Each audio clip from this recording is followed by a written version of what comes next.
दिग्विजय एक बार फिर अपने ट्वीट को लेकर चर्चा में हैं। दिग्विजय के ट्वीट पर प्रदेश के गृह मंत्री नरोत्तम मिश्रा ने निशाना साधा। उन्होंने कहा कि श्रद्धांजलि में तंज आपका ट्वीट देखकर ऐसा लग रहा है कि किसी आईएएसआई के एजेंट ने ये ट्वीट किया है। जो सेना के जवान जी जान से अपने देश की रक्षा करने में जुटे रहते हैं, उन पर भी आप सवाल खड़े कर रहे हैं। मुझे लगता है सेना पर तंज कसना और उनका मनोबल गिराना कांग्रेस की आदत हो गई है। आपको बता दें कि दिग्विजय सिंह ने पुलवामा बरसी पर ट्वीट करते हुए लिखा है कि पुलवामा में खुफिया विफलता के कारण ये जवान शहीद हुए। मुझे उम्मीद है कि सभी शहीद परिवारों का उपयुक्त रूप से पुनर्वास किया गया है।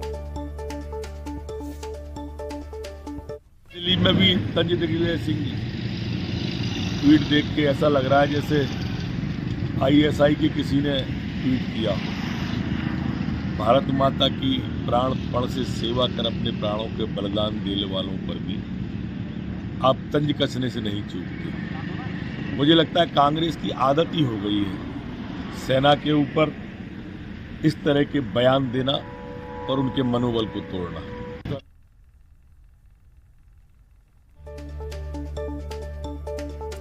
तो दिग्विजय ने ट्वीट किया है, उस पर अब सियासत गर्मा गई है। बीजेपी तंज कस रही है। ये बड़ी खबर इस वक्त आपको बता रहे हैं। दिग्विजय पर नरोत्तम मिश्रा ने निशाना साधा है। आपने सुना क्या कुछ कहते हुए नजर आए वो। सेना पर तंज कसना कांग्रेस की आदत सी हो गई है। ये बयान जो है नरोत्तम मिश्रा ने दिया है।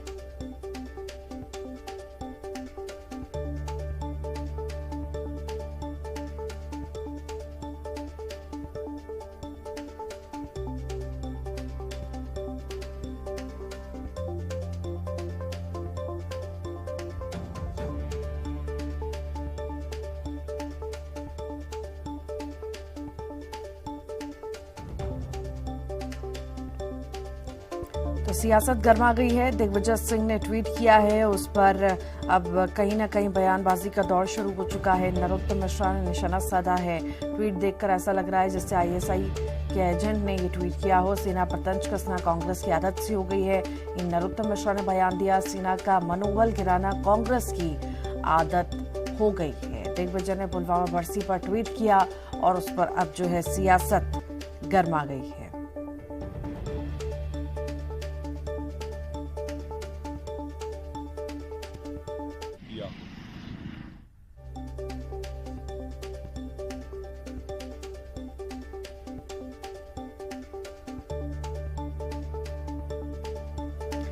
ज्यादा जानकारी के लिए शैलेंद्र भदौरिया हमारे साथ लाइव जुड़ गए हैं। शैलेंद्र, दिग्विजय सिंह ने पुलवामा को लेकर ट्वीट किया, उसके बाद अब सियासत गर्मा गई है। नरोत्तम मिश्रा कई सारे उन पर गंभीर आरोप लगा रहे हैं। बिल्कुल, आज से ठीक 4 साल पहले पुलवामा का हमला हुआ था और जिसमें 40 जवान जो है वो शहीद हुए थे। आज उसकी चौथी बरसी और उसी के लिए जो आज जिस तरीके से पूर्व मुख्यमंत्री दिग्विजय सिंह ने जो ट्वीट किया है, उसमें न केवल जो शहीद हुए थे उनको श्रद्धांजलि दी, बल्कि कहीं न कहीं केंद्र सरकार पर भी सवाल खड़े किए और कहा कि कहीं न कहीं एक इंटेलिजेंस का बड़ा फेल्यूर था जिसके चलते 40 जवानों की शहादत हुई थी। साथ ही उन्होंने लिखा कि जो जवान शहीद हुए थे उनके परिवार को उचित मुआवजा, उचित विस्थापन मिल गया होगा। यही कारण है कि जैसे ही उन्होंने ये ट्वीट किया और कहीं न कहीं केंद्र सरकार पर निशाना साधा, तो मध्य प्रदेश सरकार के गृह मंत्री जो है उनका एक बयान सामने आया और उन्होंने कहा कि कांग्रेस और दिग्विजय सिंह की आदत सेना का अपमान करने की और मनोबल गिराने की है। ये जो जवान हैं ये लगातार देश सेवा में जुटे रहते हैं और ऐसे में उनकी बरसी पर यानी जो श्रद्धांजलि है उसके अवसर पर भी दिग्विजय सिंह तंज कस रहे हैं। अभी हाल ही में जिस तरीके से कुछ देर पहले ही मध्य प्रदेश के मुख्यमंत्री शिवराज सिंह चौहान ने ये कहा कि ये केंद्र सरकार का इंटेलिजेंस फेलियर नहीं, बल्कि जो दिग्विजय सिंह कह रहे हैं वो उनके दिमाग का फेल्यूर है। जांच तो उनके दिमाग की होनी चाहिए, कांग्रेस के डीएनए की होनी चाहिए कि ये लोग लगातार क्यों इस तरह की बात करते हैं। जो सेना का मनोबल जिन बयानों से गिरे, सेना के जो परिवार लोग हैं जो अपनी शहादत दे चुके हैं, ऐसे परिवारों को निराशा मिले या उनके मन पीड़ित हो, इस तरह के बयान जो है वो देने का काम कांग्रेस करती है और कहीं न कहीं कांग्रेस के डीएनए की जांच कराने की मांग भी मध्य प्रदेश के मुख्यमंत्री शिवराज सिंह चौहान ने की है। जी ठीक, लगातार आप बने रहिए। रजनीश अग्रवाल जी जुड़ गए हैं। रजनीश जी, बहुत स्वागत है आपका। आज पुलवामा जी, की बरसी है और अलग अलग ट्वीट हो रहे हैं सब जगह से। दिग्विजय सिंह ने ट्वीट किया है, उन्होंने लिखा है कि पुलवामा में खुफिया विफलता के कारण ये जवान शहीद हुए। मुझे उम्मीद है कि सभी शहीद परिवारों का उपयुक्त रूप से पुनर्वास किया गया है। और इस पर अब कहीं ना कहीं बयानबाजी का दौर शुरू हो चुका है, सियासत हो रही है। किस तरह से देखते हैं आप इस बयान को? देखिए, दिग्विजय सिंह जी के साथ में तो उनके पार्टी के नेतृत्व भी नहीं खड़ा है और यही कारण है कि उनके पूर्व राष्ट्रीय अध्यक्ष राहुल गांधी जी ने भी जम्मू कश्मीर में कन्नी काट ली थी और जयराम रमेश जो उनके मीडिया विभाग के अध्यक्ष उन्होंने भी कन्नी काट ली थी।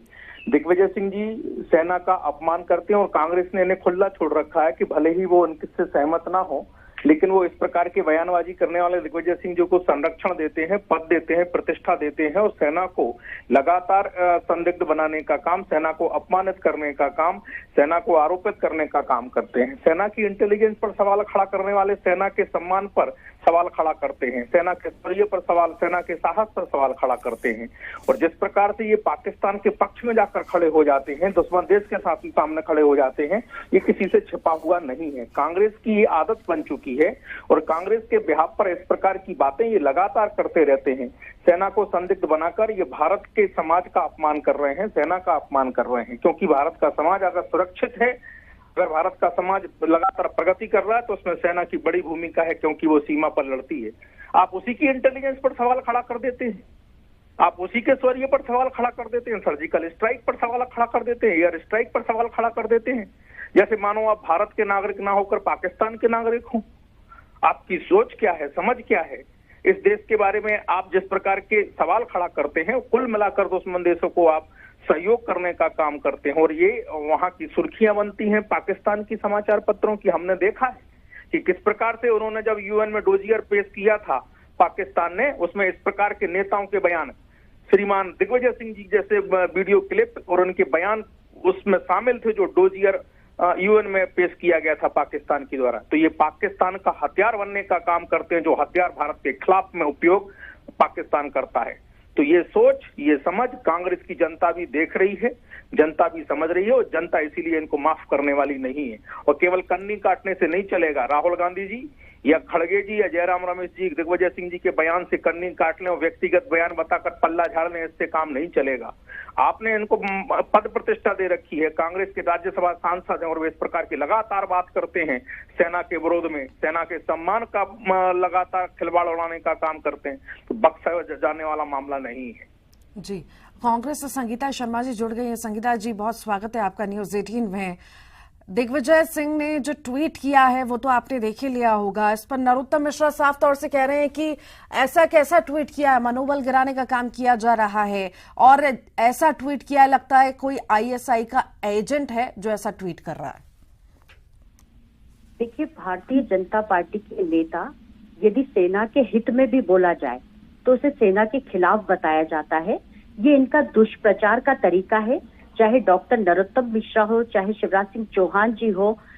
और यदि पुलवामा अटैक हुआ था और अगर उनके समर्थन में कोई ट्वीट किया जाता है, सवाल सरकार से पूछा जाता है, तो सरकार इतना घबरा क्यों जाती है? सरकार को जवाब देना चाहिए कि पुलवामा अटैक क्यों हुआ था, क्यों हमारे वीर सैनिकों की इतनी ज्यादा हत्याएं हुई थी। तो मैं सोचती हूँ कि इस तरीके के सवाल को घुमाकर षड्यंत्र पूर्वक जवाब देना, सेना का अपमान बताना, ये भारतीय जनता पार्टी के नेताओं का कार्य हो गया है। इन्हें तो स्पष्ट जवाब देना चाहिए कि हमारे सैनिक शहीद हुए थे, इनकी सरकार में हुए थे, क्या कारण था, बात को छुपाई क्यों जा रही है।